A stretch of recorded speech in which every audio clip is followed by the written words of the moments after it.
Kwanza kama ulivyosema, watu wengi wamemzungumzia Lukuvi kwenye serikali. Mimi nimekuwa na Lukuvi kwenye chama. Amekuwa mjumbe mwenzangu wa NEC, tumekuwa naye kwa miaka karibia 20 na kitu. Lakini kwenye kamati kuu nimekaa naye miaka 6.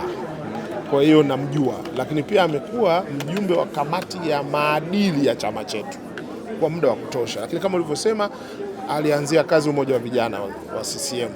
Akiwa naibu katibu mkuu, akiwa afisa tu, baadaye akaenda kuwa mkuu wa wilaya. Kama kuna watu wamepoteza CCM, tumepoteza mtu wa maana sana. Mtu ambaye alikuwa ameikulia chama hichi, anakijua. Ukiwatafuta watu 5 wanaojua CCM waliokuwepo, Lukuvi alikuwa mmoja wapo. Kwa alikuwa anajua CCM sana. Na ni mtu ambaye sisi vijana tulikuwa tunakwenda kumuuliza mambo ya CCM. Na alikuwa haoni shida kukueleza. Anakuambia tulikuwa tukifanya hivi, tukienda huku, tukienda kule. Kwa hiyo pamoja na watu wengine, serikali na wananchi, lakini Chama cha Mapinduzi kimepoteza mtu.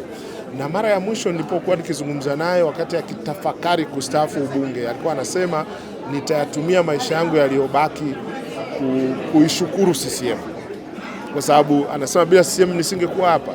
Kwa hiyo mimi kwa muda ambao nimekaa naye kwenye chama, tumepoteza mtu ambaye alikuwa anakijua chama, anakipenda chama hichi sana.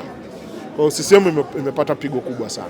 2015 ulikuwa mwenezi na umesema ulikuwa naye kwenye kamati kuu. Ndio. Na tunakumbuka ulikuwa mchakato mkali sana kule kutafuta nafasi ya urais, na alikuwa kamati ya maadili, kwa naye kamati kuu. Hebu niambie kule ndani siku hiyo Lukuvi alikuwa ni mtu wa namna gani? Kwanza kama unavyokumbuka kwamba alikuwa kwenye kamati ya maadili. Kwa hiyo yeye alianza kushughulika nao kule kwenye vikao vya ndani. Lakini baadaye tukaenda secretariat na tukahamia kwenye kamati kuu. Na ukumbuka mchango wa Lukuvi kutufanya tufanye maamuzi kwa sababu ya uzoefu wake. Lakini Lukuvi alikuwa anaweza kukuambia maneno magumu lakini kwa lugha rahisi.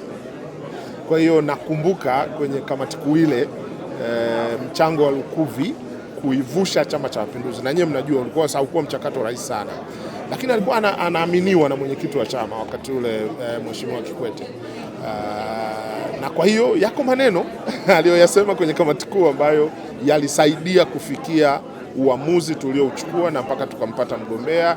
Na sijui kama mnajua, Lukuvi ni katika marafiki wa karibu wa mgombea wakati ule ambaye kuja kuwa rais, Dr. Magufuli. Lukuvi alikuwa rafiki yake sana. Mimi nimekaa naye kwenye baraza la mawaziri. Lukuvi alikuwa anaweza kumwambia lolote Magufuli na wakaelewana, kwa sababu walikuwa wote manaibu waziri wakati fulani. Kwa hiyo walikuwa ni marafiki, hata familia zao ni marafiki. Kwa hiyo utaona mchango wake kwenye kuifanya CCM ile mpaka tukampata mgombea, tukaenda kwenye kampeni. Na kama mnakumbuka, wiki 2 za mwanzo za kampeni ya Magufuli aliziongoza Lukuvi. Walikwenda Rukwa, Katavi na kwingine. Lukuvi ndio alikuwepo. Baadaye akarudi jimboni, ndio akaenda Mzee Bulembo. Lakini alianza Lukuvi. Kwa hiyo nasema mchango wake kwenye chama pengine hauzungumzwi sana, lakini ni mkubwa sana. Mimi nadhani hili kwa kifupi ni kwamba Lukuvi alikuwa anaipenda kazi yake kuliko anavyojipenda mwenyewe. Ndio maana ndio maana nadhani waziri mkuu amesema kwamba pamoja na kwamba afya yake ilikuwa ina mgogoro, lakini hakujali afya yake zaidi. Aliamua kwenda akacheki afya yake, akaja akaendelea na kazi. Na ndio maana hata kifo chake kimetushtua, kwa sababu watu tuliomuona na tukataniana. Mimi alikuwa ananiita Toto Tundu. Naambia wewe Toto Tundu kwa sababu amenilea ndani ya chama. Tumetaniana. Kwa hiyo hakuonyesha kama anaumwa. Sasa ukisikia ghafla ameumwa hivi inashtua. Kwa hiyo niseme tu kwamba tafsiri rahisi ni kwamba alipenda sana kazi yake.